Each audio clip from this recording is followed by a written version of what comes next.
अब आपको पता है कि ये कोई धातु है, कोई भी हो सकता है। तो धातु के अंदर क्या होते हैं? एटम, एटम के अंदर इलेक्ट्रॉन। तो अब ये इलेक्ट्रॉन यहाँ कक्षा में है, हम क्या कर रहे हैं, सिर्फ बाह्य कक्षा में जो इलेक्ट्रॉन है हम सिर्फ उनको दिखा रहे हैं यहाँ पर बस। ये बाह्य कक्षा में जो इलेक्ट्रॉन है हम सिर्फ उसको दिखा रहे हैं, क्योंकि दरअसल फ्री जो होते हैं इलेक्ट्रॉन ना, एनर्जी पाने के बाद जो इलेक्ट्रॉन फ्री होते हैं वो बाह्य कक्षा के इलेक्ट्रॉन ही होते हैं। इसलिए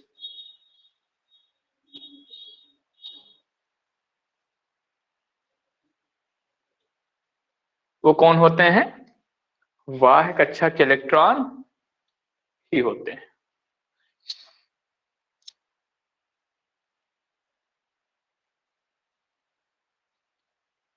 तो जरा देखो,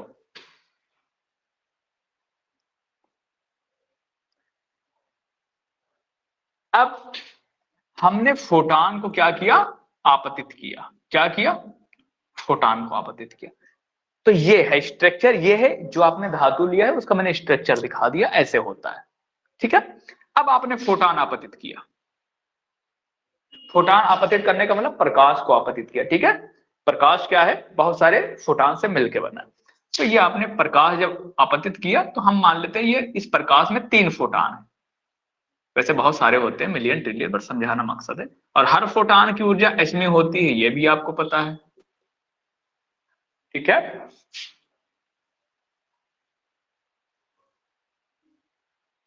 हर फोटॉन की ऊर्जा h में होती है। अब जरा देखो, जब ये ऊर्जा इलेक्ट्रॉन अवशोषित करेगा तो क्या होगा? ऊर्जा कितना मिला जरा देखो। समीकरण कैसे लिखोगे, कुछ रटने की जरूरत नहीं है, सिर्फ आप दिमाग लगाओ और थोड़ा सोचो। जरा सा दिमाग लगाओगे बिल्कुल लिख दोगे, कुछ भी इसमें करने की जरूरत नहीं। बताओ मुझे, जो लाइट आपने आपतित किया, उस आपतित लाइट के अंदर जो फोटॉन थे, कहने का मतलब सिंपल, इस इलेक्ट्रॉन को जो ऊर्जा मिली वो कितनी है? h में। चलो भाई, तो उस इलेक्ट्रॉन को ऊर्जा कितनी मिली? h में। इस वाले क्या, हर इलेक्ट्रॉन को, क्योंकि फोटॉन की ऊर्जा h में ही होती है, तो हर इलेक्ट्रॉन को h में ऊर्जा ही मिलेगी। तो इन सबको कितनी ऊर्जा मिली? h में। अब सवाल यह है कि इस h में ऊर्जा का ये इलेक्ट्रॉन करेगा क्या? ठीक है। इस h में ऊर्जा का ये इलेक्ट्रॉन करेगा क्या?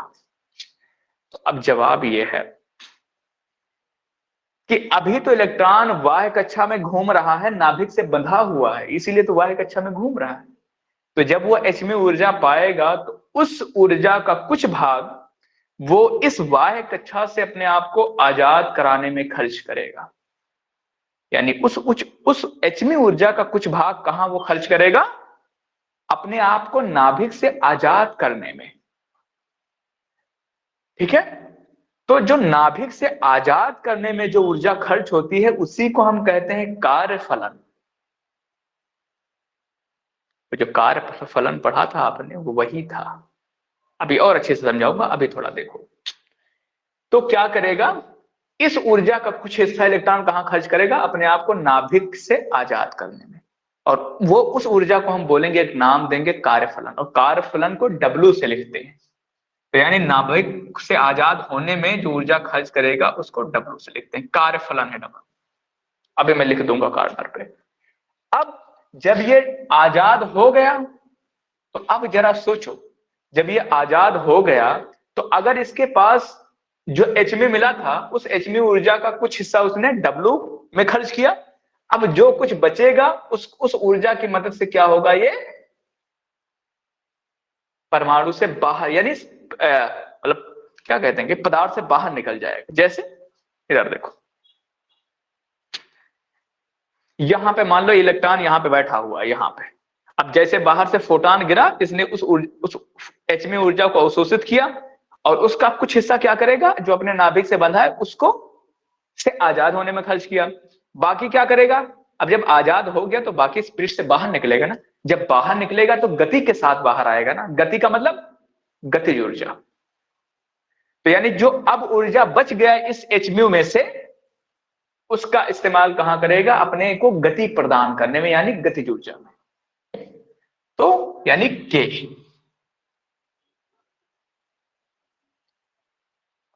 कहने का मतलब, प्रकाश आपने आपतित किया, उस प्रकाश में से एक फोटॉन इस वाले इलेक्ट्रॉन पे गिरा। अब उस ऊर्जा, कितना ऊर्जा इसको मिला? H mu. इस ऊर्जा का इस्तेमाल इलेक्ट्रॉन ने कहां किया? तो उसका कुछ भाग उसने इस्तेमाल किया अपने आप को नाभिक से फ्री कराने में। बाकी कुछ का कहां करेगा? जो कुछ बच जाएगा उससे गति प्रदान हो जाएगी, यानी दौड़ के भागेगा पृष्ठ से निकल के। तो भाई इक्वेशन ऐसे ही तो बनाओगे, जैसे हम 100 रुपया दिए, मान लो हमने जो है, हमारे पास 100 रुपया है और 100 रुपया हमने 50 रुपया मिसबा को, 50 राबिया को ईदी दी। तो इक्वेशन कैसे बनाओगे? हमारे कितना रुपया हमने खर्च किया? 100। तो 100 बराबर आपको कितना दिया मिसबा? 50। राबिया को कितना दिया? 50। तो ऐसे तो इक्वेशन बनाओगे। देखो 100 था और प्लस 50 प्लस 50 100, मतलब ये सही है। तो इक्वेशन ऐसे ही तो बनते हैं। तो भैया इसको कुल कितना मिला था? एचएमयू रुपया, एचएमयू ऊर्जा मिला था। उस ऊर्जा को इसने कहां खर्च किया? कार्यफलन में और गतिज ऊर्जा में। तो दोनों के सम के बराबर। यही है आइंस्टाइन का प्रकाश वैद्युत समीकरण। बस इसी के आगे आप फार्मूले रखते जाओ, बाकी मेन यही है।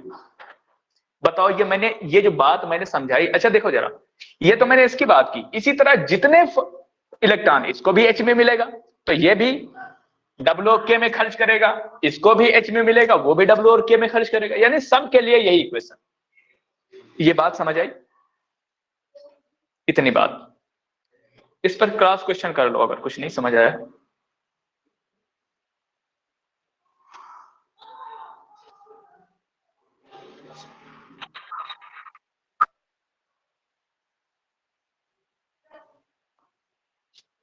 क्यों? हाँ बोलो। सर आवृत्ति का मतलब बता दीजिए। आवृत्ति, आवृत्ति का मतलब होता है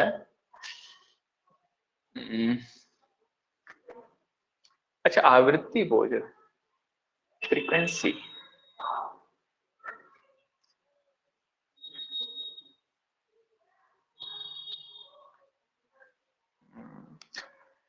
जैसे कि तरंग जो होती है, प्रकाश क्या है? तरंगों की द्विप्रकृति होती है ना प्रकाश की। कभी कभी वो तरंगों की तरह भी चलता है और कभी कभी वो कण की तरह चलता है। तो तरंग में ये होता है कि प्रकाश आवृत्ति की बात की जाती है कि 1 सेकंड में वो कितना चक्कर चलता है। जैसे तरंग ऐसे चला तो ऐसे चलता है, ऐसे ऐसे। तो 1 सेकंड में कितना चक्कर लगा रहा है? चक्कर मतलब ये एक चक्कर हुआ यहां तक, यहां से आधा ऊपर आधा नीचे, फिर ये एक चक्कर यहां पे पूरा हुआ। तो ऐसे ऐसे 1 सेकंड में कितने चक्कर लगा सकता है? 1 सेकंड में कितने चक्कर? ये होती है आवृत्ति।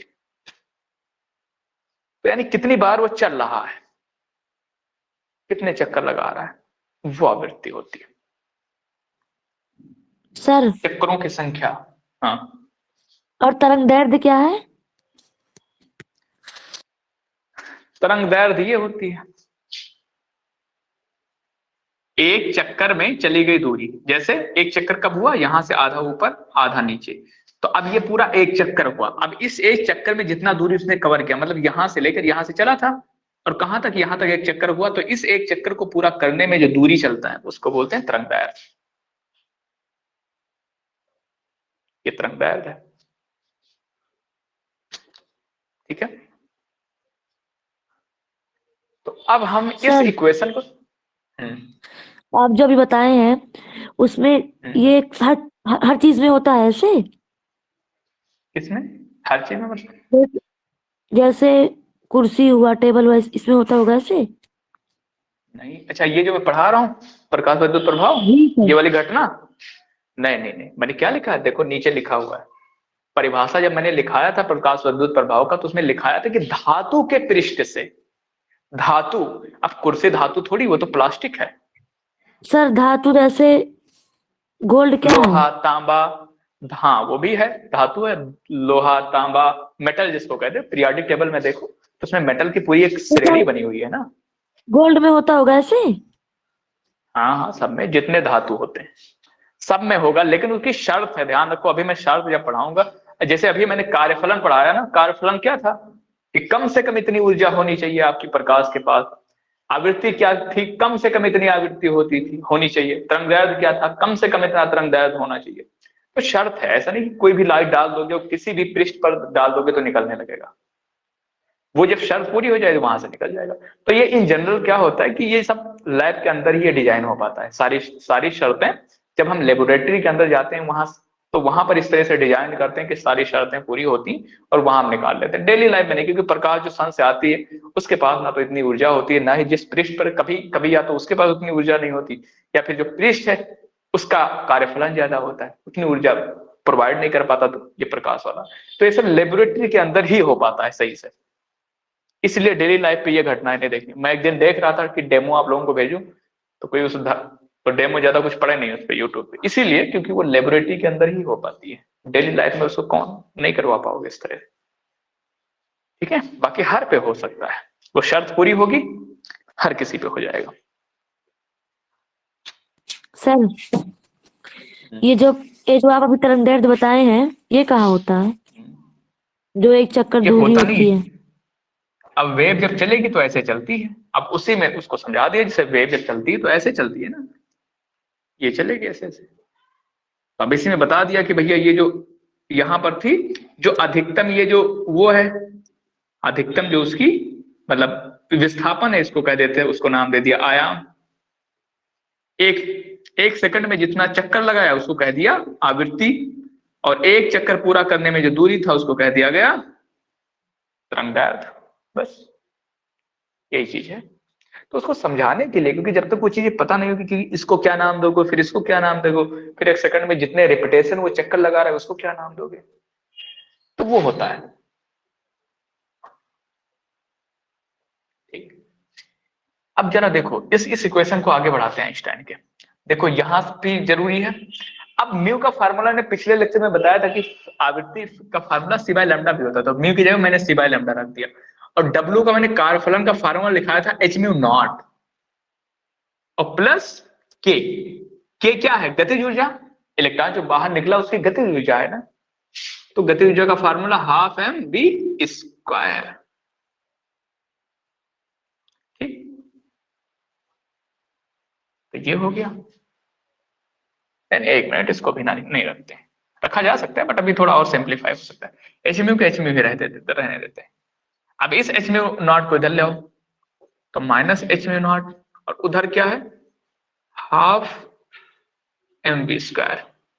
तो एच कॉमन ले लो, तो mu minus mu naught equal to half M B square.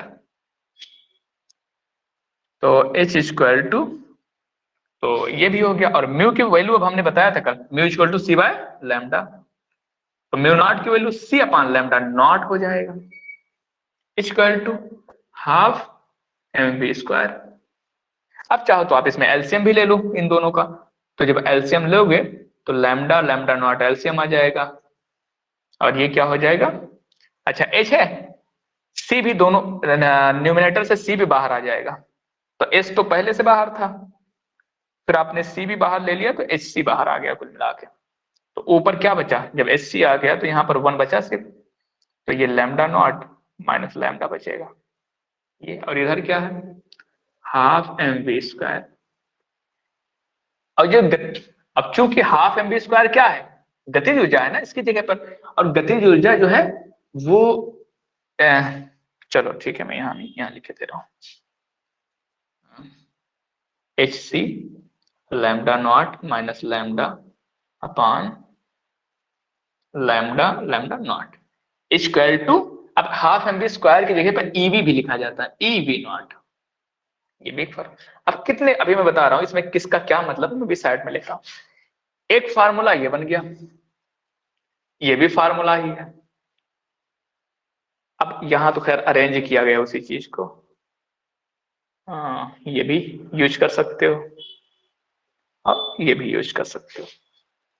अब देखो एक ही आपको पता होना चाहिए, ये वाला और ये वाला कैसे पता करोगे, रटने की जरूरत नहीं है, सीधा यहां से hv ऊर्जा मिली इलेक्ट्रॉन को, तो hv बराबर उस ऊर्जा को खर्च कहां किया, कार्यफलन में प्लस गतिज ऊर्जा में। बस ये इक्वेशन लिखा, उसके बाद सिर्फ फार्मूला पुट करके इधर उधर करना है। तो इसी को कहते हैं आइंस्टाइन। ये सारे के सारे क्या हैं, आइंस्टाइन की प्रकाश वैद्युत समीकरण, ये सारे के सारे वही समीकरण है। अब इसमें मैं एक एक चीज बताया दे रहा हूं, कौन सी चीज क्या है। तो जो आपका H आया है वह है प्लांक नियतांक।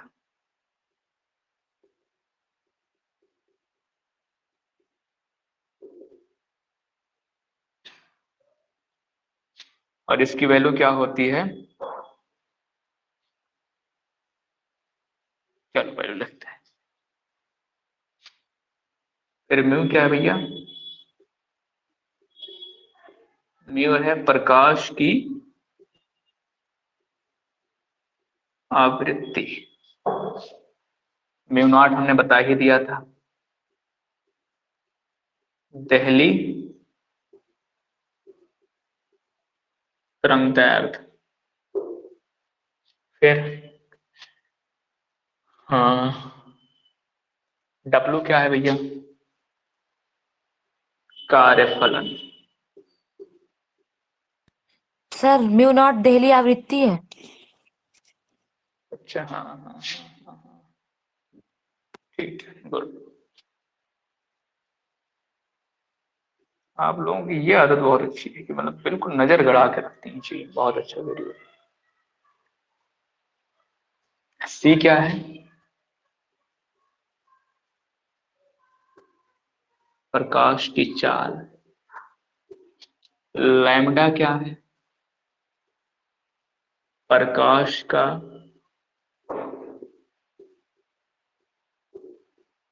तरंगदैर्घ्य।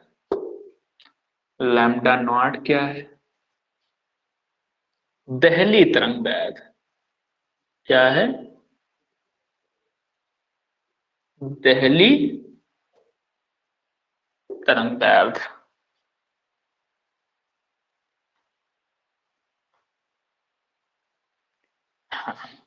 ई क्या है,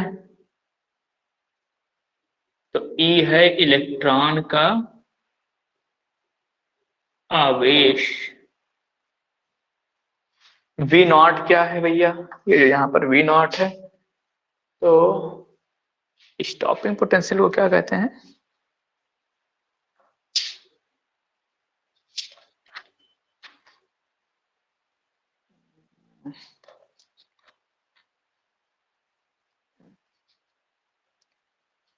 फिर वी नॉट क्या है, निरोधी विभव बोलते हैं इसको।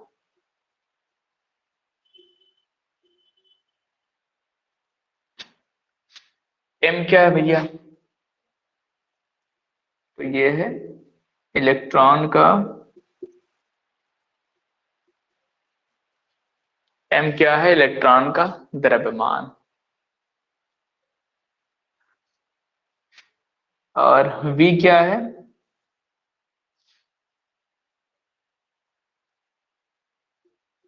इलेक्ट्रॉन की गतिज ऊर्जा। और के क्या है, नहीं सॉरी, वी क्या है, इलेक्ट्रॉन की, इलेक्ट्रॉन का, वी है इलेक्ट्रॉन का वेग। क्या, के क्या है, इलेक्ट्रॉन की गतिज ऊर्जा।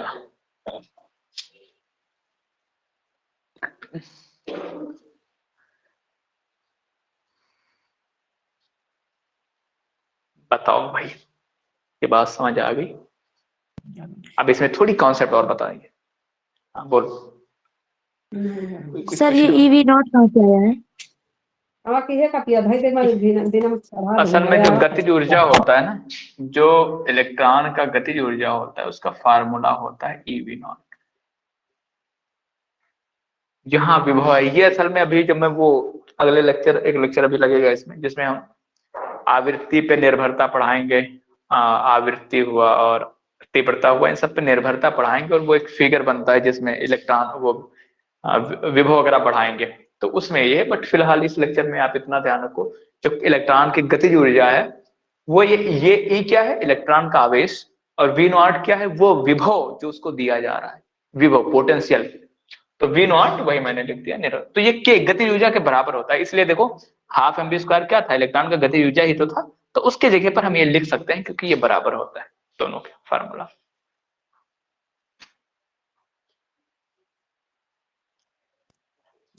सर अगर ना अब लिखे जरा तो देखो, गलत हो जाएगा। नहीं गलत नहीं हो जाएगा। जैसे आइंस्टाइन का समीकरण, तो समीकरण ये भी है, ये भी है, सब समीकरण, बात ये इसलिए पूरा लिखाया गया है ताकि आप समीकरण सारा पता लग गया। अभी न्यूमेरिकल करो आप, न्यूमेरिकल में आपको क्या दे दे, पहले तरंगदैर्ध्य दे दे और निरोधी विभव दे दे। तो अगर निरोधी विभव नहीं पता है तो आप कैसे इक्वेशन यूज करोगे। जानकारी के लिए, क्योंकि न्यूमेरिकल जब आता है तो वहां कुछ भी डेटा में दिया जा सकता है, इसलिए। बाकी तो समीकरण आप यहाँ लिख के आप यहीं पे छोड़ दो, काफी है यहीं तक लाके, बट पूरा दिखा दोगे तो एग्जामिनर को भी लगेगा हाँ भाई ठीक है, अच्छे से पता। तो ये सब न्यूमेरिकल में काम आएंगे। न्यूमेरिकल ये थोड़ी कहेगा कि आपको ये क्वेश्चन नहीं पता तो हम नहीं देंगे इस पे, इसलिए आपको न्यूमेरिकल पर्पज से सारे फार्मूले जो है उसको पता होना चाहिए। ये चलो, तो इतना लिख लो। तो समीकरण कैसे लिखेंगे, सिंपल, ये पहली लाइन इस तरह लिखेगी और वो आपको पता है। उसके बाद अब सिर्फ एक के बाद क्या किया हमने, एच म्यू था, डब्ल्यू मैंने कार्फलन के पिछले लेक्चर में बताया था कि डब्ल्यू एच म्यू नॉट के इक्वल है, के गतिज ऊर्जा का formula half M B square है, एच म्यू नॉट को मैं उधर ले गया माइनस हो गया, इधर ये बचा। अब हमने एच कॉमन ले लिया, म्यू माइनस म्यू नॉट बचा, इधर हाफ एम बी स्क्वायर है। अब म्यू की वैल्यू सी बाय लैम्डा होता है, पिछले लेक्चर में मैंने बताया था, तो सी बाय लैम्डा रख दिया, माइनस म्यू नॉट की जगह C upon lambda not equal to half M B square. अब सी मैंने कॉमन ले लिया तो अंदर क्या बचा, lambda naught minus lambda upon lambda lambda not equal to ये, तो ये एच सी बराबर इतना आ गया equal to E V naught. तो ये बाकी इसमें थोड़ी और गहराई है तो उसको भी, हाँ इसको लिखने से पहले हिंदी में भी कुछ लिखना पड़ेगा। हाँ हाँ हाँ, माना प्रकाश कि एक किरण, माना प्रकाश आवृत्ति एच म्यू आवृत्ति के प्रकाश को किसी धातु के पृष्ठ पर आपतित किया गया, तब उस आपतित प्रकाश की ऊर्जा का तो उस आपतित प्रकाश को इलेक्ट्रॉन अवशोषित कर लेगा तथा उस ऊर्जा का कुछ भाग नाभिक से अपने आप को मुक्त कराने में खर्च करेगा और बाकी जो बचा है वो गतिज ऊर्जा में खर्च करेगा। अतः फिर यह समीकरण, उसके बाद सारा सलाह है, इतनी बात लिखनी पड़ेगी। तो वो आप जब गाइड अपना देखोगे तो उसमें उस सिस्टम से वो चीज लिखी हुई है, वहां भी ठीक 2 लाइन ऊपर लिख के, ठीक है। उसके बाद हाँ आप नीचे लिख दो, यह आइंस्टीन का प्रकाश वैद्युत समीकरण है। ये चीज उसमें देखोगे जब आपके पास जो विद्या है उसमें बहुत इंपॉर्टेंट क्वेश्चन है, लॉन्ग वो दिया होगा, लॉन्ग वाले पोर्शन में, वहां से। बाकी ये होगा कैसे वो समझा दिया। अब थोड़ी गहरी जानकारी के लिए थोड़ा मैं इसमें बता दूं, बाकी जो है अब जरा देखो, सवाल ये है कि जब ये प्रकाश, ये हो गया एग्जाम के पॉइंट ऑफ से, बस यही है, ये जानकारी के लिए थोड़ा मैं 2 मिनट बता रहा हूं। जो इलेक्ट्रॉन देखो, जो इलेक्ट्रॉन पृष्ठ पर है, मान लो ये जो परमाणु है बिल्कुल क्या है, धातु के बिल्कुल पृष्ठ पर, यानी बिल्कुल चिपका हुआ, जैसे ये धातु है बिल्कुल, परमाणु यहाँ पर है, यहाँ पर बिल्कुल ऊपर। तब क्या होगा, जैसे इसको ऊर्जा मिली तो ये उस ऊर्जा का कुछ भाग क्या करेगा, नाभिक से फ्री होने में, और जो बचा सीधा बाहर निकल गया। लेकिन जरा सोचो, अगर वो ऊर्जा यहां पर जो इलेक्ट्रॉन है उसको मिले, यहां पर, यानी ये जो फोटोन आया कोई, अब वो ये फिगर अब मैं एक्स्ट्रा समझा रहा हूं, ये फिगर आपका उसके लिए बना लीजिएगा, ये मैं एक्स्ट्रा आ रहा हूं। मान लीजिए एक फोटोन यहां वाले इलेक्ट्रॉन को आ गया, तो अब जरा सोचने वाली बात है, जब इस इलेक्ट्रॉन को फोटोन मिलेगा तो इस फोटोन का कुछ ऊर्जा क्या करेगा, ये एच में मिला उसको, अब ये क्या करेगा, पहला काम तो वही नाभिक से आजाद होने में, तो कहां खर्च किया, थोड़ा सा नाभिक से आजाद होने में, मैं समझाने के लिए, प्लस और कहा खर्च करे। अब ये नाभिक से आजाद तो हो गया, लेकिन भैया अभी तो पृष्ठ उसका यहाँ पे है ना, इसका अभी तो उसके पृष्ठ के अंदर चलना पड़ेगा यहाँ पृष्ठ तक पहुंचने के लिए। बिल्कुल ऐसे समझो ये। अब इलेक्ट्रॉन मान लो यहाँ, उसको जिसको ऊर्जा मिला है वो इलेक्ट्रॉन यहाँ पर है परमाणु। अब यहाँ जब है नीचे, तो अब जब इसको मिला ऊर्जा तो कुछ भाग नाभिक से आजाद होने में खर्च किया, फिर जब वो यहां से चल के पृष्ठ की तरफ आएगा, यहां तक पहुंचने में ऐसे आसानी से थोड़ी पहुंच जाएगा, ऐसा थोड़ी कि बिल्कुल वो मतलब फ्री रोड है, वो आके बस सीधा से पहुंच जाएगा। क्योंकि जब वो यहां से चलेगा, फिर यहां तक पृष्ठ तक पहुंचने में अंदर मिलियन ट्रिलियंस परमाणु होते हैं ना। जो धातु होता है वो तो बहुत सघन होता है, तो उसके अंदर जब ये यहां से फ्री होकर नाभिक से निकलेगा कि अब मैं पृष्ठ से बाहर निकल जाऊं, तो रास्ते में धातु के अंदर ही बहुत सारे परमाणु उसको मिलेंगे, बहुत सारे फ्री इलेक्ट्रॉन मिलेंगे, जिससे वो टकराएगा। खुद सोचो, ये एक रूम है 12 बाय 15 का, इसमें मैं भाई 5-6 लोग छोड़ दूं, कहूं दौड़ो, तो क्या होगा? लड़े भिड़ेंगे, एक दूसरे सर फोड़ लेंगे कि नहीं फोड़ लेंगे? तो उसी तरह जब ये धातु के अंदर ये वाला इलेक्ट्रॉन जब फ्री होगा, तो ये पृष्ठ तक पहुंच, कुछ ऊर्जा तो धातु नाभिक से आजाद होने में खर्च करेगा। उसके बाद जब ये पृष्ठ तक पहुंचेगा, तो रास्ते में धातु के अंदर भी बहुत सारी कोलिजन होगा, संघट्य होगा, यानी कुछ ऊर्जा वो लड़ने भिड़ने में भी खर्च करेगा धातु के अंदर ही। तो क्या? संघट्ट में, नाभिक से आजाद होने में, प्लस संघट्ट में, प्लस परमाणु तथा इलेक्ट्रॉन से संघट्ट, तथा प्लस परमाणु तथा इलेक्ट्रॉन से संघट्ट में, प्लस अब यहां तक ये लड़ता भिड़ता मारता धारता पहुंचेगा पृष्ठ पर। अब जब यहां से निकलेगा, तो अब जब इसके पास अगर इस hν में से अगर अब भी उसके पास कुछ ऊर्जा रह गई, तो फिर वो गतिज ऊर्जा में बदलेगी, यानी फिर प्लस गतिज ऊर्जा। तो कहने का मतलब ये है कि जब फोटॉन अगर किसी ऐसे इलेक्ट्रॉन को मिल रहा है, ऐसे परमाणु को मिल रहा है जो धातु के बहुत भीतर है, तब उस ऊर्जा का उपयोग 3 भागों में होगा। थोड़ा कॉमन सेंस आप खुद ही लगाओगे तो आपको समझ आ जाएगा। 3 भागों में कौन कौन सा? सबसे पहले तो नाभिक से आजाद होने में हो गया आजाद दो, लेकिन अब आजाद हो गया तो सब पृष्ठ तो वहां पे है, अभी इसको यहाँ पृष्ठ तक पहुंचने के लिए इतना दूर चलना पड़ेगा, तो रास्ते में बहुत सारे इलेक्ट्रॉन परमाणु मिलेंगे, उनसे लड़े भिड़ेगा, तो लड़ने भिड़ने में भी तो ऊर्जा खर्च होती है ना। कभी देखो घर में लड़ाई करते हो, क्या होता है? ताकत लगती है ना मारने धारने में, तो इसीलिए यहाँ पे भी लड़ने भिड़ने में उसको ऊर्जा खर्च करनी पड़ेगी। तो ऊर्जा कहां से खर्च करेगा? यही जो hν मिला है उसी में से तो खर्च करेगा। तो प्लस परमाणु तथा इलेक्ट्रॉन से संघट्ट में, मतलब कोलिजन। अब जब वो लड़ता भिड़ता यहां तक पहुंचा, तो अब अगर उसके पास hν में से कुछ ऊर्जा रह गई, तो अब वो बाहर निकल जाएगा, यानी गतिज ऊर्जा। अब जरा देखो, थोड़ा मैं जानकारी के लिए बात बता रहा हूं। अब ये जो नाभिक से आजाद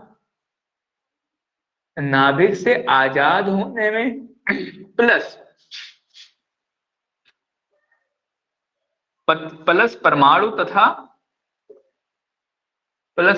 तथा इलेक्ट्रॉन से संघट्ट में, ये जो तो ऊर्जाएं खर्च होंगी, इन दोनों को मिलाकर जो नाम दिया जाता है ना, इन दोनों को जो मिलाकर नाम दिया जाता है, उसी को W कहा जाता है। यानी ये जो कार्य फलन होता है ना, वो इन दोनों का मिला के, यानी जो ऊर्जा नाभिक से आजाद होने में खर्च हुई और जो परमाणु तथा इलेक्ट्रॉन से लड़ने भिड़ने में खर्च हुई, दोनों को मिला दो तो उसी को मिलाकर एक नाम दिया गया है कार्य फलन। लेकिन ये तब हो, दरअसल ये जो परमाणु तथा इलेक्ट्रॉन से ये लड़ने भिड़ने वाली जो बात है ना, ये तभी होता है जब जो इलेक्ट्रॉन आजाद हो रहा है वो धातु के बीच में हो या और ज्यादा नीचे हो। ये जो पृष्ठ पर परमाणु होता है उसमें ये वाला हिस्सा नहीं होता, क्योंकि खुद सोचो, जो इलेक्ट्रॉन बिल्कुल पृष्ठ से चिपका है, उसको जो ऊर्जा मिलेगी वो सिर्फ नाभिक से जैसे फ्री होगा, बीच में कोई धातु के अंदर चलने वाला काम ही नहीं उसको, क्योंकि बिल्कुल पृष्ठ से सटा हुआ है, जैसे आजाद हुआ बाहर निकल गया। तो यानी जो परमाणु धातु के बिल्कुल पृष्ठ से चिपके होते हैं, उसमें ये कोलिजन वाला हिस्सा हट जाता है, लेकिन जो बीच में होंगे उसमें ये भी होगा। तो कुल मिला के ये दोनों जो मिला के जो ऊर्जा होती है उसी को हम एक नाम दे देते हैं कार्यफलन। अगर वो इलेक्ट्रॉन आपका पृष्ठ पर रखा हुआ है तो ये वाला हिस्सा हटा दिया जाएगा, क्योंकि फिर कोलिजन होगा नहीं, सिर्फ जो ऊर्जा यूज होगी वो नाभिक से आजाद होने में होगी।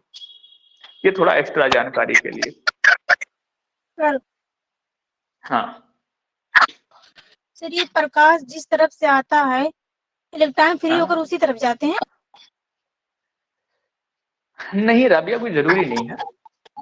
ठीक है, सिंपल ये हुआ कि इलेक्ट्रॉन निकला, ऊर्जा मिली, कोई जरूरी नहीं। मान लो ये ऊर्जा मिला, वो इधर निकल गया, इधर निकल गया थोड़ा, मतलब इस बारे में कोई खास डिस्कशन नहीं है कि बिल्कुल क्या 45 डिग्री पे निकलेगा, 30 डिग्री में, कुल मिला के निकलेगा।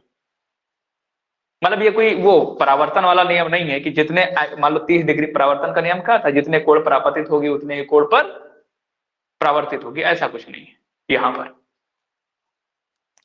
सर हाँ सर सिर्फ लास्ट वाली कक्षा से ही निकल सकता है? अब वो तो आपने पढ़ा है ना, बात ये लास्ट वाले कक्षा से ही, यानी वाह कक्षा जिसको कहते हो, ठीक है, लास्ट भी बोलते हैं उसको, उसी से निकलता है। क्योंकि जो अंदर वाली कक्षाओं में भी इलेक्ट्रॉन घूमते हैं, ये भी बात सच है, लेकिन सवाल यह है जो अंदर वाली कक्षाओं में घूमते हैं वो ज्यादा, क्योंकि वो नाभिक के ज्यादा करीब होते हैं ना, तो नाभिक के जो ज्यादा करीब होगा उस पर नाभिक ज्यादा आकर्षण बल लगा के बांध के रखेगा उसको ना, क्योंकि नाभिक धनात्मक है, इलेक्ट्रॉन ऋणात्मक है, तो जितना करीब होगा नाभिक के इलेक्ट्रॉन वो उतना ही मजबूती के साथ बंधा रहेगा नाभिक से। तो ये जो अंदर की कक्षा में होते हैं वो मजबूती के साथ नाभिक से बंधे होते हैं, इसीलिए उनको बाहर से ऊर्जा देकर उनको आजाद कराना इतना आसान नहीं है, यानी बड़ा मुश्किल है, क्योंकि वो ज्यादा मजबूती के साथ बंधे होते हैं। जबकि जो बाह्य कक्षा में इलेक्ट्रॉन होते हैं, चूंकि वो नाभिक से दूर होते हैं, इसलिए नाभिक उनको, उन पर बल तो लगाता है आकर्षण का, बांध के रखता तो है, लेकिन थोड़ा वो बल कमजोर होता है, तो उसको आसानी से थोड़ी बहुत ऊर्जा देकर उनको तोड़ा जा सकता है बाह्य कक्षा के इलेक्ट्रॉन को। अंदर वालों को आसान नहीं है तोड़ना, अदरवाइज इलेक्ट्रॉन अंदर की कक्षा में भी होते हैं। सर हाँ, अगर बाहरी कक्षा में इलेक्ट्रॉन नहीं हो तो? ऐसा पॉसिबल ही नहीं है। नहीं कोई सर, बताओ, कोई निकालते हैं तो कभी कभी तो बाहरी कक्षा में इलेक्ट्रॉन नहीं रहता है ना, जैसे हीलियम, लिथियम, बेरिलियम कैसे होता है, तो जब उसका ऑर्बिटल बनाते हैं तो नहीं रहता है ना। क्यों नहीं है, जैसे देखो, देखते हैं 2He4 कितना है, 4 होते हैं, तो पहले ऑर्बिट में हीलियम की बात कर रहा हूं, तो कुल कितने इलेक्ट्रॉन है हीलियम में, कुल कितने इलेक्ट्रॉन होंगे? 2। हाँ गुड। हाँ, तो वाह्य कक्षा, यानी इसका मतलब वाह्य कक्षा, मतलब इसके पास एक ही कक्षा है, उसको चाहे आप वाह्य कक्षा बोलो चाहे जो कक्षा, उसमें 2 इलेक्ट्रॉन, हाँ तो है, यहाँ पर वाह्य कक्षा में 2 इलेक्ट्रॉन है, ऐसी बात थोड़ी है। लेकिन चूंकि 2, यानी जिस कक्षा में 2 इलेक्ट्रॉन है, 8 इलेक्ट्रॉन है, 18 है, 32 है, ये सब अस्थाई नाभिक बोले जाते हैं। इसलिए क्योंकि अस्थाई होते हैं इसलिए इनको तोड़ना मुश्किल होता है। अस्थाई वालों में भी, जिनके वाह्य कक्षा में 2 हों, 8 और 18 हों, तो चूंकि नाभिक में 2 होते हैं ना, तो ये अस्थाई, उसमें पढ़ोगे केमिस्ट्री के अंदर इस तरह से, तो ये अस्थाई है, इसलिए इसको भी तोड़ना मुश्किल होता है, ये सही बात है। लेकिन ऐसा हो ही नहीं सके भाई कि किसी में इलेक्ट्रॉन ना हो वाह्य कक्षा, जैसे 1H1 प्रोटॉन, मतलब हाइड्रोजन की बात करूं तो कम से कम एक तो है ना वाह्य कक्षा में, एक ही इलेक्ट्रॉन है हाइड्रोजन में, लेकिन वो है तो वाह्य कक्षा में वही है ना। लेकिन हाँ, ये अलग बात है कि उनका वाह्य, हाँ ये बात सही है कि हीलियम हुआ, लिथियम हुआ और हाइड्रोजन जो हुआ, उनका वाह्य कक्षा भी नाभिक के बहुत करीब होता है, इसलिए वो ज्यादा स्ट्रांगली आकर्षित होते हैं, इसलिए इनको भी तोड़ना मुश्किल होता है, जिस तरह यहाँ।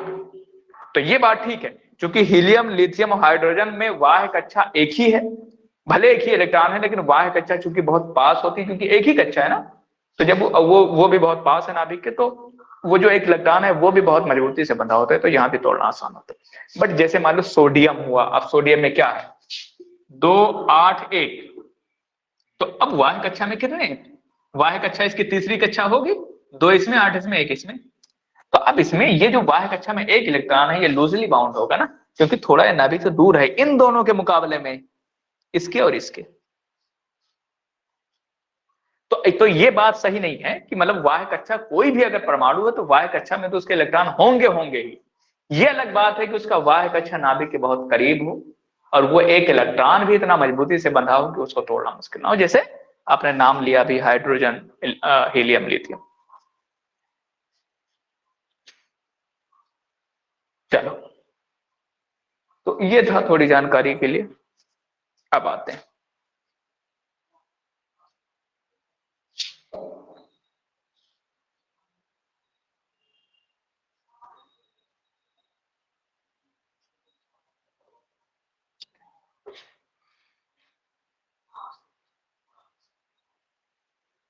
तो अधिकतम गतिज ऊर्जा किसके पास, ये सवाल आप दोनों लोगों से जरा बताइएगा। मान लो एक यहां पर भी इस इलेक्ट्रॉन को एक ऊर्जा मिल गई, एक इस वाले इलेक्ट्रॉन को मिली, दोनों में से ज्यादा गतिज ऊर्जा के साथ कौन निकलेगा? यानी एक यहां से इलेक्ट्रॉन बाहर निकल रहा है राबिया, और मिसबा एक इलेक्ट्रॉन यहां से बाहर निकल रहा है, इन दोनों में गतिज ऊर्जा किसके पास होगा?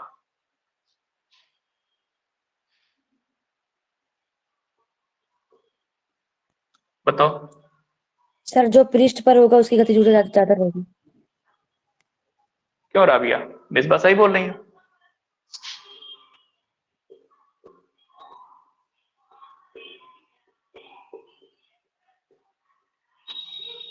राबिया,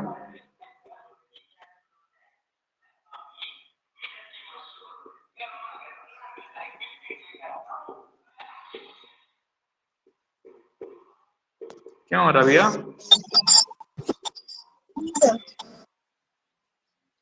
हाँ, वेरी गुड। अब थोड़ा कॉमन से मिसबा इसको एक्सप्लेन करो, क्यों ज्यादा होगा उसका? सर क्योंकि वहां पे ज्यादा परमाणु नहीं रहेंगे तो उसका टक्कर नहीं होगा, तो वेरी गुड, ठीक ठीक, उसमें सही थोड़ा सा ऊर्जा लगेगी। सही सही, ठीक। हाँ, इसलिए ध्यान रखो, कभी भी न्यूमेरिकल के अंदर आपको पूछ लेगा अधिकतम गतिज ऊर्जा बताओ इलेक्ट्रॉन की, तो परेशान नहीं होना है, वो समीकरण वही रहेगा। ये जो मैंने समीकरण बनाया था पहला, एच में बराबर क्या था, डब्ल्यू प्लस के, तो ये जो के होता है ये के मैक्स ही होता है, क्योंकि दरअसल ये जो समीकरण हम निकाल लिखते हैं ना, वो जो ये पृष्ठ पर बिल्कुल पृष्ठ से चिपका हुआ परमाणु होता है उसी के लिए लिखते हैं। तो अधिकतम जो इलेक्ट्रॉन धातु के पृष्ठ से उत्सर्जित होंगे उनकी गतिज ऊर्जा अधिकतम होगी। सर अगर तो न्यूनतम अगर कभी पूछे तो? नहीं, न्यूनतम का कोई लॉजिक ही नहीं मिलता। न्यूनतम का तो फिर मतलब हो गया कि बिल्कुल यहां से सबसे नीचे से निकले, तो उसकी सबसे न्यूनतम लगे। तो सवाल ये है कि जो प्रकाश विद्युत प्रभाव की घटना है ना, वो पृष्ठ धातु के पृष्ठ तक ही सीमित है। यानी मतलब सोचने वाली बात है कि इतना मोटा कांच का गिलास है, कौन सी लाइट आपकी ऐसी है, जैसे मान लो इतना मोटा आपका लोहा है या तांबा पीतल जो भी है धातु, वो आएगी और 10 मीटर बिल्कुल उसको अंदर घुस जाएगी उसके, ऐसा थोड़ी होता है मतलब। ठीक है, तो ये पॉसिबल नहीं है इन जनरल कि इतने मोटे ब्लॉक में कोई लाइट आए और बिल्कुल घुस जाए यहां तक। तो इसलिए कहा जाता है प्रकाश विद्युत प्रभाव की घटना पृष्ठीय घटना है, यानी परमाणु आते हैं और बस थोड़ा बहुत पृष्ठ के ऊपर तक, ये सॉरी, प्रकाश आई और थोड़ा बहुत ऊपर तक जो यहां पर पड़ी और यहीं पे पास पे जो सारे परमाणु हैं उन्हीं को इलेक्ट्रॉन पे मिली और उन्हीं के इलेक्ट्रॉन निकल गए, ज्यादा नीचे तक वो नहीं आ पाती प्रकाश की किरण। ठीक है, तो इसलिए कभी क्वेश्चन में मेरे भी नजर में ये चीज नहीं गुजरी है कि कभी मिनिमम पूछेगा गतिज ऊर्जा, मिनिमम कहीं नहीं पूछेगा, क्योंकि मिनिमम का तो फिर ये हो गया ना कि जितना मिनिमम का फिर यही हो गया कि यहां से इलेक्ट्रॉन निकलेगा, बिल्कुल जो चिपका हुआ इलेक्ट्रॉन इस सबसे नीचे वाले पृष्ठ से है। लेकिन फिर सवाल ये है कि वहां तक प्रकाश पहुंच भी पाएगी धातु के अंदर उतना नीचे तक, तो नहीं पहुंच पाएगी।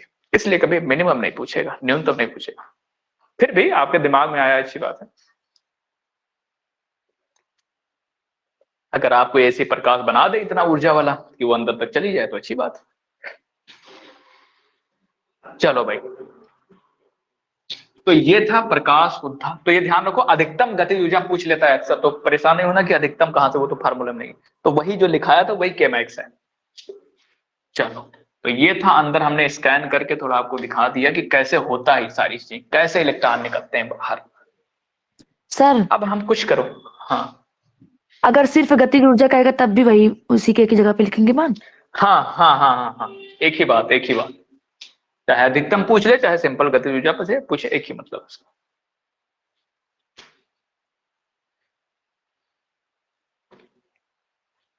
चलो,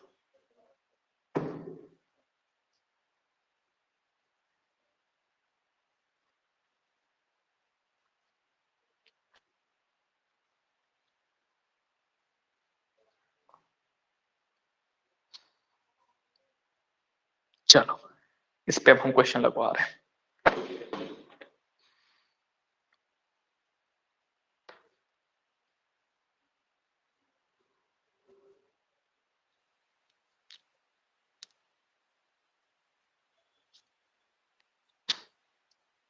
बेसिक से लगवा रहे हैं क्वेश्चन, इसको देखो। एक क्वेश्चन है,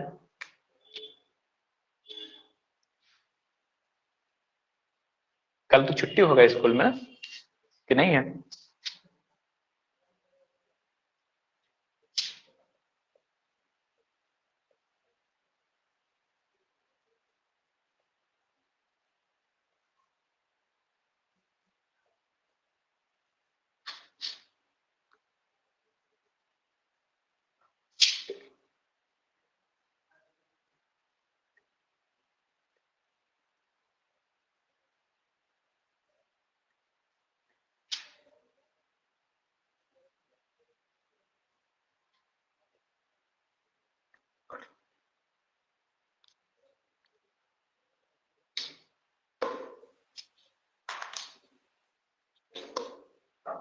चलो भैया, एक सिंपल सवाल है।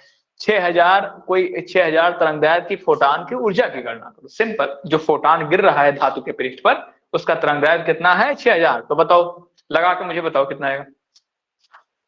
चलो कलम कापी उठाओ, 1 मिनट जूझो।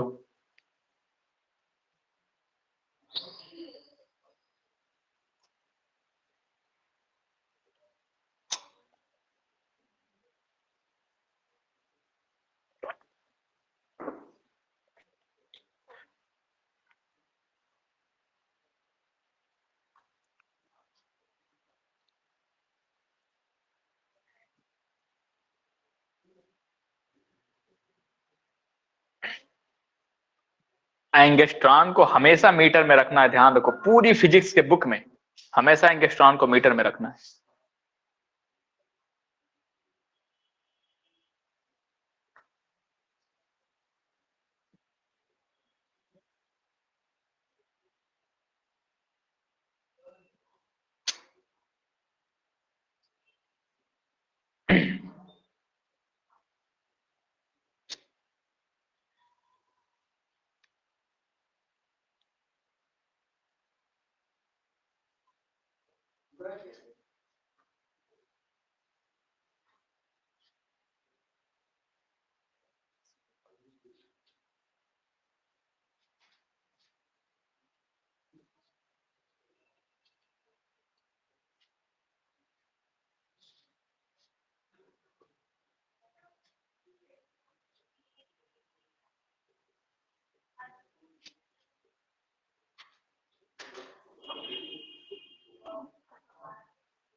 हेलो जी,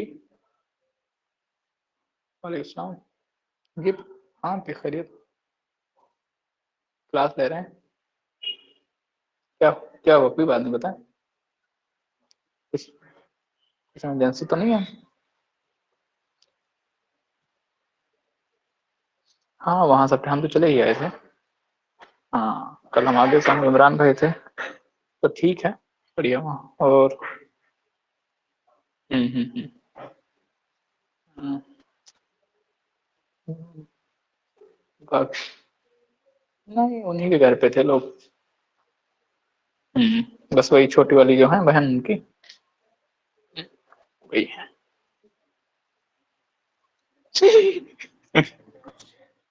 हाँ, रुकिए, हम बस कर रहे हैं 5 मिनट में, 8 बजे खत्म हो जाएगी, 7-8 मिनट में खत्म रहेगा। हाँ भैया बताओ। सर हाँ बस चलो। सर आंसर उसका 0.003 into 10 power minus 20।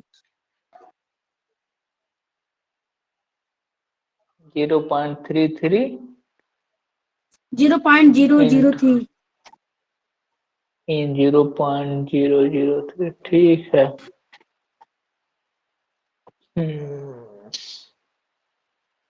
ठीक, हाँ ठीक है। सर मैं क्वेश्चन में 6600 लिखा था, मैंने 6000 लिख दिया, मेरी तरफ से थोड़ी गड़बड़ाई, बाकी ठीक है। अब मैं इसमें बताता हूँ करना कैसे। चलो इससे पहले जो है एक क्वेश्चन मैं और लिख दूं, फिर 3 क्वेश्चन आपको बता दूं एक साथ। ये चलो पहले इसको बता देता हूँ।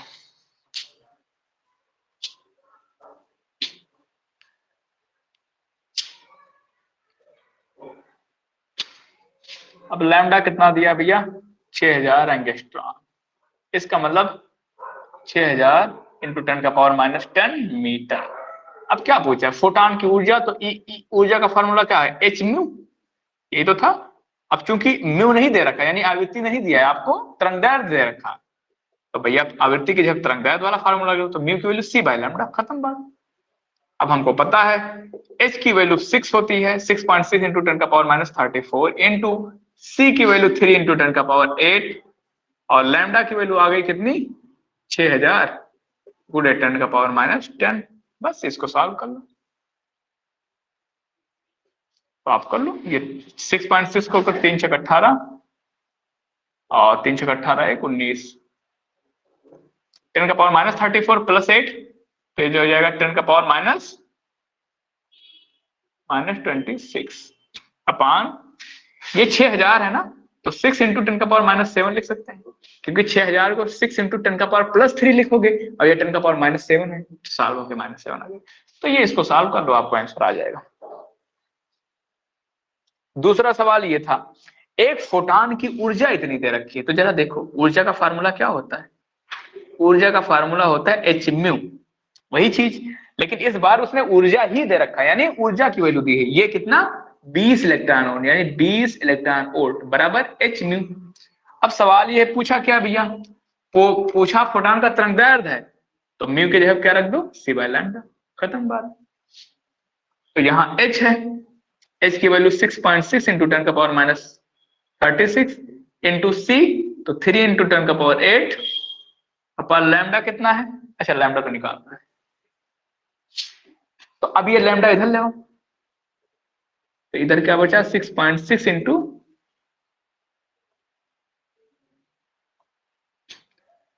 करो 3 छक 18 पॉइंट, 3 छक 18 1 19, और 10 का पावर माइनस 36 इंटू 10 का पावर प्लस 8 कितना है, 10 का पावर माइनस 26, और यहां पर भैया 10 का पावर माइनस 36, 10 का पावर 8, तो 10 का पावर माइनस 26, और इधर 20 ईवी इधर जाएगा। अब जरा एक बात ध्यान रखो, ये ई क्या है, चार्ज ऑफ इलेक्ट्रॉन, तो इसकी भी वैल्यू रखनी पड़ेगी, ध्यान रखो। तो 19.8 इंटू 10 का पावर, ये कर दो 2 बार 10 का पावर माइनस 26। सर वहां पे 10 की पावर माइनस 34 रहेगा, 6.6 इंटू 10 की पावर माइनस 34, एच का मान जहां लिखे हैं। अच्छा ठीक, गुड।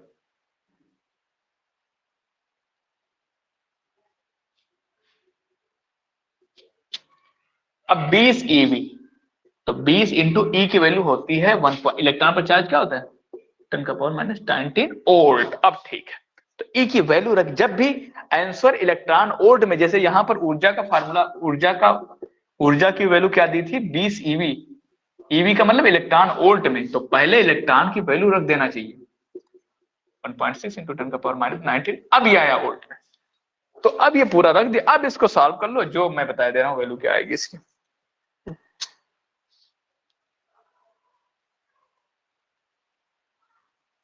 हम्म, 618.75, 618.75 एंगस्ट्रॉन में दिया है भैया आंसर। तो ये एक सवाल था, तो इसको कर लीजिएगा, ये हो जाएगा। बाकी एक क्वेश्चन मैं और दे रहा हूं, उसको भी करिएगा।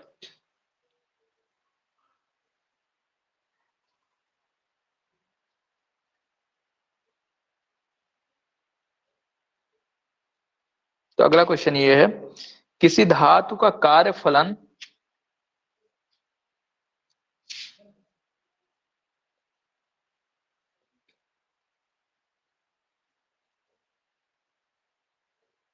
किसी धातु का कार्यफलन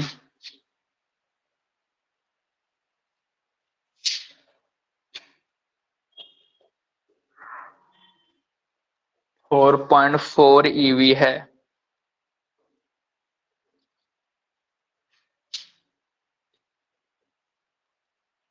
क्या इस पर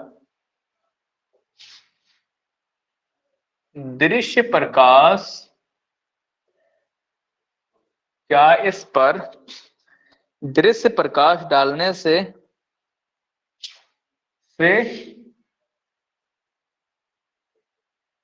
इलेक्ट्रॉन उत्सर्जित होंगे? अच्छा क्वेश्चन है, ध्यान रखो, ये क्वेश्चन पूछे भी जाते हैं इस तरह से। होंगे यानी कार्यफलन आपको दे रखा है, क्या अब पूछ रहा है क्या इस पर दृश्य प्रकाश डालने से इलेक्ट्रॉन उत्सर्जित होंगे? तो कोई बताएगा भैया कितना ये बात सही है कि नहीं? कैसे पता करो? अब जरा सोचो, इसका तरीका क्या है ना, ये थोड़ा कॉन्सेप्ट बेस है, बाकी कोई दिक्कत की बात नहीं। देखो, कार्यफलन यानी W दे रखा है आपको 4.4 EV। अब पूछ रहा है कि कोई धातु है जिसका कार्यफलन इतना है। अब इसको फील करो, किसी धातु का कार्यफलन इसका है, इतना है, इसका क्या मतलब है? इसका मतलब कि उस धातु पर कम से कम जो प्रकाश डाला जा रहा है, उस प्रकाश की ऊर्जा कम से कम इतनी होनी चाहिए, तभी वो धातु इलेक्ट्रॉन उत्सर्जित करेगा। ये मतलब है कार्यफलन का। क्या था परिभाषा कि कम से कार्यफलन का मतलब कम से कम इतनी ऊर्जा चाहिए इलेक्ट्रॉन के उत्सर्जन के लिए। तो ये कह रहा है कि किसी धातु का कार्यफलन इतना है, तो क्या अगर इस वाले धातु पर दृश्य प्रकाश हम डालें तो क्या इलेक्ट्रॉन उत्सर्जित होगा? तो कैसे पता करो? ई की वैल्यू निकाल लो। क्या था फार्मूला? E इक्वल टू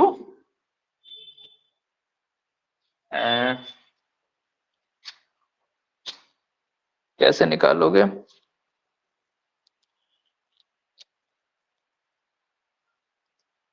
क्यों रबिया, कोई बताओ इसमें जुगाड़ कैसे निकालेंगे?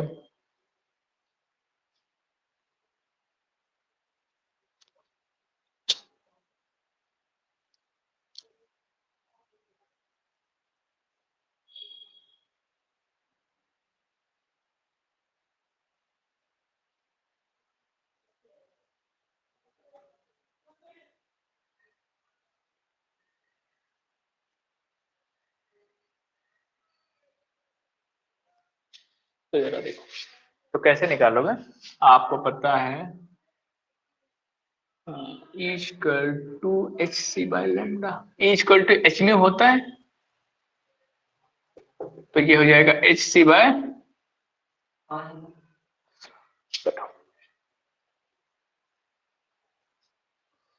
तो क्या है H c by lambda naught हो जाएगा।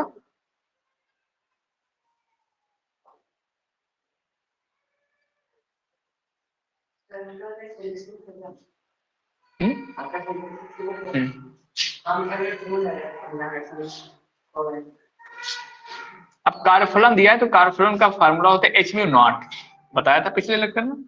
तो H c by lambda naught, एक काम करो, तो लैम्डा नॉट निकालो, तो लैम्डा नॉट इधर आएगा तो फार्मूला बनाएगा hc/w।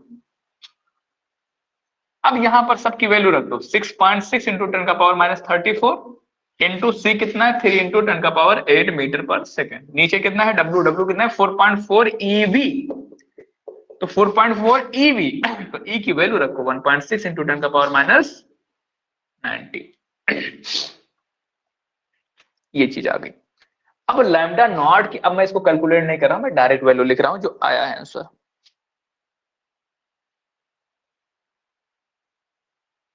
2812.5 एंगस्ट्रॉम। आप कहोगे सर इससे क्या लेना देना कि वो पूछ रहा है कि क्या प्रकाश डालने से इलेक्ट्रॉन निकलेंगे कि नहीं निकलेंगे, ये कैसे पता चलेगा? तो जरा देखो, इस कार्यफलन वाले धातु पर जो आपने प्रकाश डाला है उससे जो उसका वो कितना है, मतलब क्या बोलते उसको, यानी कार्यफलन तो इस धातु का इतना है, लेकिन उसकी दहली तरंगदैर्घ्य कितना है, इतना। अब जो प्रकाश डाल रहे हो वो प्रकाश कैसा है भैया? दृश्य वाला प्रकाश है, दृश्य प्रकाश है। और ध्यान रखो, दृश्य प्रकाश का तरंगदैर्घ्य जो होता है ना, दृश्य प्रकाश का जो तरंगदैर्घ्य होता है वो 4000 एंगस्ट्रॉन से 8000 एंगस्ट्रॉन के बीच होता है। यानी दृश्य प्रकाश का तरंगदैर्घ्य क्या है? इतना एंगस्ट्रॉन के बीच होता है।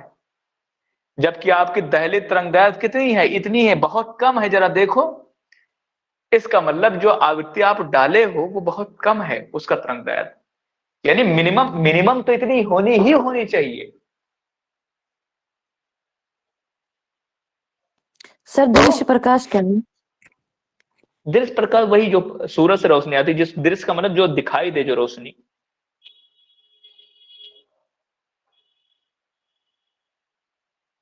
ठीक है, तो दृश्य प्रकाश का तरंगदैर्घ्य जितना है, यानी कम से कम इतना होना चाहिए उत्सर्जित होने के लिए, और आपके पास है कितना? सिर्फ इतना, इसलिए नहीं उत्सर्जित होंगे, क्योंकि दृश्य प्रकाश का जो तरंगदैर्घ्य होता है वो इस रेंज में होना चाहिए, और आपके पास जो है वो सिर्फ इतना है जो कि बहुत कम है, इसलिए प्रकाश उत्सर्जित नहीं होंगे। अतः सॉरी प्रकाश नहीं, अतः इलेक्ट्रॉन उत्सर्जित नहीं होंगे। खत्म बात। तो ये छोटे छोटे फार्मूले थे कुछ पहले वाले लेक्चर में, वो मैंने करवा दिया।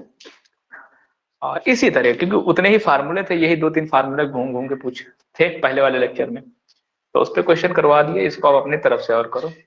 बाकी अगले वाले लेक्चर में हम थोड़ा और इसमें समझो कि भी थ्योरी का एक लेक्चर का पोर्शन है, तो अगले में वो करवा के लेक्चर थ्योरी वाला पोर्शन, फिर हम प्रकाश का जो वैद्युत समीकरण वाला जो पढ़ाया था, प्रकाश मतलब समीकरण जो पढ़ाया है आइंस्टाइन का, उस पे क्वेश्चन करवाएंगे। उस पे क्वेश्चन भी बहुत आते हैं। ठीक है, तो इसको प्रैक्टिस कर लो। बाकी आप अपने बुक से क्वेश्चन करो और वो क्वेश्चन हमको भेजो, जो चीज दिक्कत पड़े फिर हम उसको डिस्कस करो। कल फिर क्लास है आपकी, और वही टाइमिंग है, जो मतलब जो टाइमिंग है वही टाइमिंग है। ठीक है, चलो ठीक है, निकल जाओ।